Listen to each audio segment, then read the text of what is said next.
तो ओम नमः शिवाय, श्री शिवाय नमस्तुभ्यम, जय श्री महाकाल। जी हाँ भक्तों, क्या आपका भी जो बच्चा है उसका जो मन है वो पढ़ाई लिखाई में बिल्कुल भी नहीं लगता।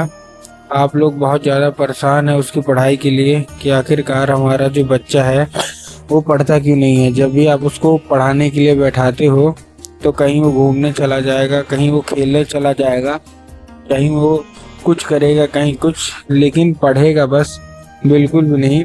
आप लोग को भी समझ में नहीं आता कि आखिर ऐसा क्या हो गया जिसके कारण हमारा जो बच्चा है वो पढ़ता नहीं है। तो आपको परेशान होने की बिल्कुल भी आवश्यकता नहीं है, क्योंकि आज जो मैं आपको उपाय बताने वाला हूँ, अगर आपने उसको ध्यान से सुन के और अच्छे तरीके से कर लिया तो अवश्य रूप से सारी इच्छा मनोकामना जो है वो पूरी होनी ही होनी है और आपका जो बच्चा है वो पढ़ाई की ओर आकर्षित होगा ही होगा। क्या करना है, कैसे करना है, पूरा बताने वाला हूँ और अच्छे तरीके से समझाने वाला हूँ। तो बस उपाय ध्यान से सुन के अच्छे से करिएगा जरूर। देखिए, आपको भी पता है कि पूज्य गुरुदेव की जो कथा होती है उसमें लाखों की भीड़ आती है। कैसे भीड़ आती है? लाखों की भीड़ आती है।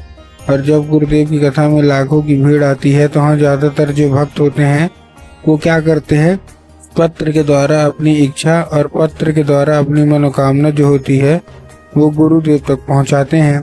तो अभी गुरुदेव की कथा चल रही थी, आज से 4 से 5 महीना पहले की बात है। गुरुदेव की कथा चल रही थी और गुरुदेव की कथा में लाखों की भीड़ आई। अब जब गुरुदेव की कथा में लाखों की भीड़ आई तो वहाँ ज़्यादातर जो भक्त थे उन्होंने क्या किया, पत्र के द्वारा अपनी इच्छा और पत्र के द्वारा अपनी मनोकामना जो थी ना वो गुरुदेव तक पहुंचाई।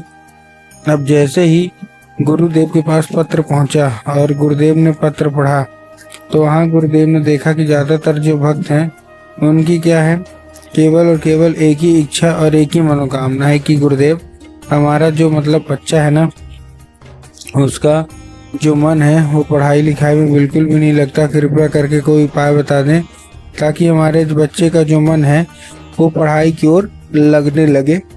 ठीक, हमने उसके पीछे क्या कुछ नहीं किया, बहुत अच्छी उसको स्कूल में डाल के रखा है, बहुत अच्छा उसको कोचिंग ट्यूशन दे रहे हैं, हर एक तरह की सुख सुविधा दे रहे हैं, लेकिन फिर भी जब बात पढ़ाई की आती है तो कहीं घूमने चला जाएगा, कहीं खेलने चला जाएगा, कहीं कुछ करेगा, कहीं कुछ, लेकिन पढ़ेगा बस बिल्कुल भी नहीं। कृपया करके कोई उपाय बता दें ताकि हमारा जो बच्चा है वो अवश्य रूप से पढ़ाई की ओर आकर्षित हो। अब जैसे ही गुरुदेव ने ये देखा तभी गुरुदेव ने 2 से 3 उपाय बताए और कहा, केवल और केवल ये उपाय कर लेना, तुम्हारा जो भी बच्चा है जिसका भी मन पढ़ाई लिखाई में नहीं लगता, अवश्य रूप से उसका जो मन है वो पढ़ाई की ओर आकर्षित होगा ही होगा।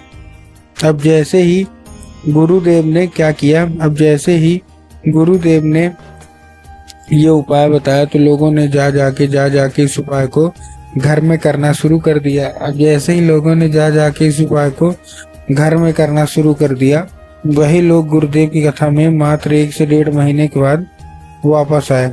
अब जब वही लोग गुरुदेव की कथा में वापस आए तो उन्होंने क्या किया, फिर से एक बार गुरुदेव को पत्र लिखा, लेकिन ये वाला जो पत्र था ये गुरुदेव को धन्यवाद के रूप में पत्र था कि गुरुदेव धन्य हो आपका, आपके द्वारा बताया गया उपाय हमने कर लिया है, हमारी सारी इच्छा मनोकामना जो है वो भी पूरी हो गई है, आपका कोटि कोटि धन्यवाद।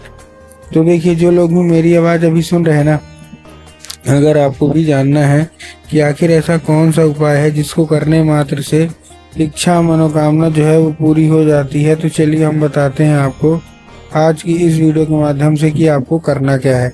तो बस उपाय ध्यान से सुन के अच्छे से करिएगा जरूर, लेकिन उसके पहले चैनल पे अगर पहली बार आए हैं और आवाज़ मेरी पहली बार सुन रहे हैं तो वीडियो कर दें लाइक और चैनल को भी सब्सक्राइब कर लें। तो देखिए, जो हमारा सबसे पहला उपाय है, इस उपाय में आपको करना क्या है, 3 आपको लेना है काली तिल और साथ में लेना है आपको 1 धतूरा।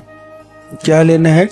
3 काली तिल और साथ में आपको लेना है 1 धतूरा। ले लिया, लेने के बाद अपने बच्चे के हाथ में दे के इसको भेज देना है कहाँ, सीधा सीधा शिव मंदिर। अब जैसे ही आपका बच्चा शिव मंदिर पहुंचेगा उसको बोलिएगा कि दक्षिण दिशा में खड़ा हो जाए और उत्तर की ओर अपना चेहरा कर ले। अब देखिए, दक्षिण और उत्तर में ना बहुत सारे लोग कंफ्यूज होते हैं कि दक्षिण क्या है उत्तर क्या है। हमको थोड़ा साफ साफ बताओ। तब गुरुदेव ने साफ साफ बताया है कि आप जिस भी शिव मंदिर जा रहे हैं उस शिव मंदिर का जिधर साइड जलाधारी होगा आपको अपना चेहरा उधर साइड करके खड़े हो जाना है। ठीक, खड़े हो गए। खड़े होने के बाद आपको करना क्या है, एक नाम लेके, कौन सा, महादेव का बहुत ही सुंदर सा एक नाम है, कौन सा, श्रम्भेश्वर महादेव। तो आपको करना क्या है, आपको श्रम्भेश्वर महादेव का नाम लेके और उन्हीं का स्मरण करके आपको चुपचाप क्या कर देना है, अर्पित कर देना है बस। पूज्य गुरुदेव कहते हैं कि अगर आपने ऐसा कर लिया तो अवश्य रूप से सारी इच्छा मनोकामना जो है वो पूरी होनी ही होनी है। ठीक, तो ये था हमारा पहला उपाय। अब हम चलते हैं अपने दूसरे उपाय की ओर।